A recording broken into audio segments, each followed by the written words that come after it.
నిమ్మకాయ తొక్కలతోనైతే మస్తు లాభాలు ఉంటాయి ఊళ్ళో. ఏంటిదంటే ఇప్పుడు మన బట్టలపైన ఏదో కూరనో లేకపోతే కలరో ఏదన్నా కలర్లు ఉంటాయి కదా, గసొంటి కలర్లో లేకపోతే ఏదో ఒకటి మురికి మురికి అంటుకుంటుంది కదా బట్టలు అన్నప్పుడు. అంటుకున్నది అనుకో, ఇంకా చిన్న పిల్లల బట్టలకైతే అసలు చెప్పవసం కాదుల్లో.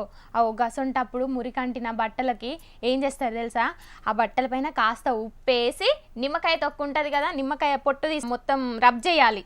అర్థమైంది కదా, రుద్దాలి బాగా, మంచిగా మరకలన్నీ మాయమైతాయి అంట. నిజమేనుల్లో. ఇంకా అంతేకాకుండా చేతులు కడుక్కోవచ్చంట. అప్పుడు మన చేతికి ఉండే బ్యాక్టీరియా వైరస్లు పూర్తిగా నశించిపోతాయి అంట.